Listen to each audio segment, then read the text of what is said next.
Assalamualaikum warahmatullahi wabarakatuh. Halo sahabat sharing on me. Hari ini kita akan membahas tentang materi dan latihan soal ikterus dan hiperbilirubinemia. Nah, kita mulai saja. Seorang ibu datang membawa anaknya yang berusia 30 jam ke rumah sakit dengan keluhan kuning. Bayi lahir cukup bulan, berat badan 2750 gram, sudah mendapatkan ASI eksklusif, pemeriksaan fisik terdapat kuning pada wajah dan dada. Saat diperiksa bilirubin total 15 mg per desiliter.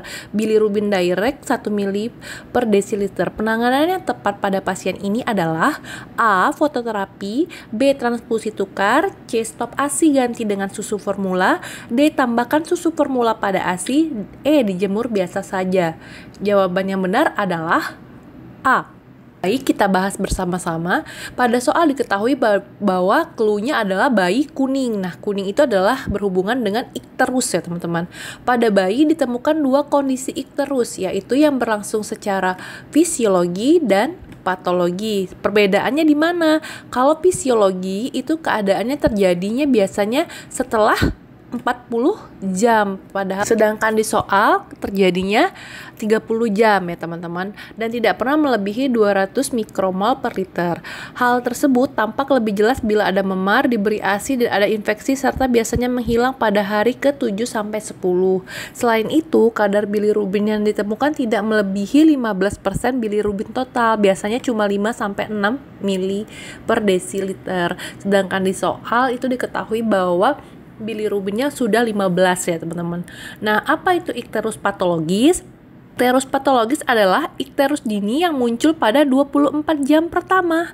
Itu biasanya tidak normal. Kemungkinan yang terjadi dapat karena proses hemolitik ataupun infeksi. Ikterus abnormal atau patologis itu biasanya dimulai pada hari pertama kehidupan. Kejadiannya tuh seringnya pada hari pertama bayi itu lahir. Kemudian ikterus berlangsung tidak lebih dari 14 hari pada bayi cukup bulan dan 21 hari pada bayi kurang bulan. Kemudian biasanya disertai dengan demam. Kemudian jika ikterus berat itu biasanya kuningnya itu sampai ke telapak tangan dan kaki bayi. Pada soal itu kuningnya kan hanya di muka dan dada. Kemudian bagaimana penata laksanaannya? Penata laksanaannya itu tergantung dia bayi cukup bulan atau bayi kurang bulan. Disoalkan bayinya bayi cukup bulan, kemudian usianya 30 jam. Kalau usianya 30 jam berarti sudah hari kedua ya teman-teman. Kemudian ininya 15 mili bilirubinnya, berarti tata laksana yang tepat adalah terapi sinar atau fototerapi. Nah, untuk terapi yang lainnya teman-teman bisa baca di bagian yang ini. Kemudian fototerapi, apa aja sih indikasi dilakukannya fototerapi? Biasanya ikterus yang terjadi pada hari pertama, kemudian ikterus berat pada telapak tangan dan kaki, atau ikterus pada bayi kurang bulan, atau ikterus yang disebabkan karena hemolisis.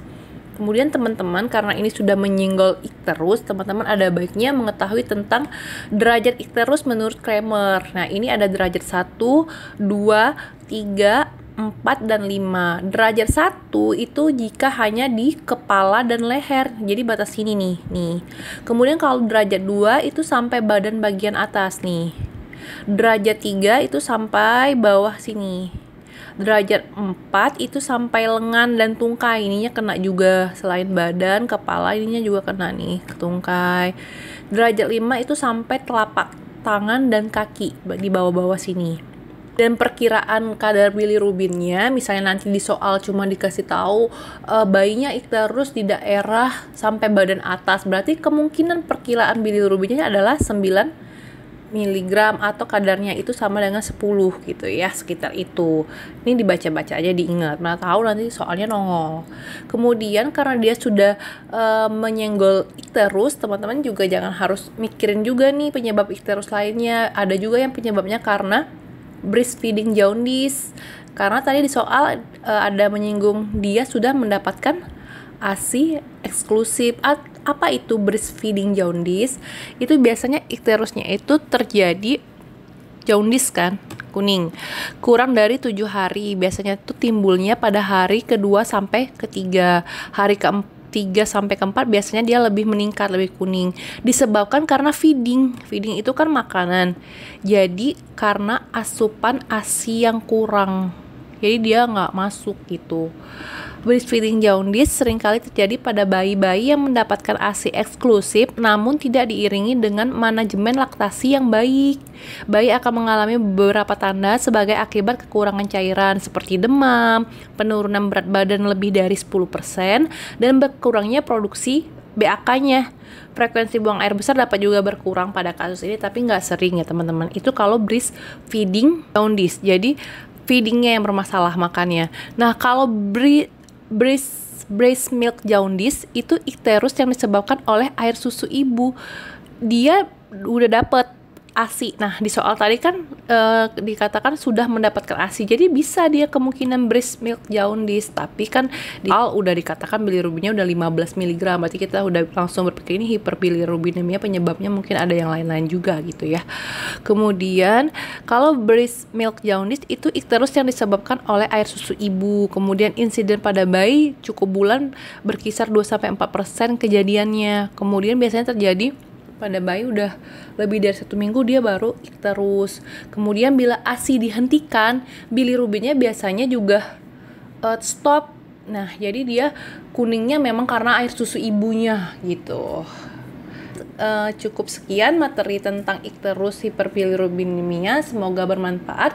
Jika teman-teman ingin membahas soal-soal yang lainnya bisa dibahas di grup diskusi. Untuk info selanjutnya teman-teman bisa lihat di Instagram CPNS Sharing on Me atau WhatsApp ke 085283202278. Apabila ada kata-kata saya yang salah, saya mohon maaf, dan apabila ada revisi bisa didiskusikan di grup belajar. Assalamualaikum.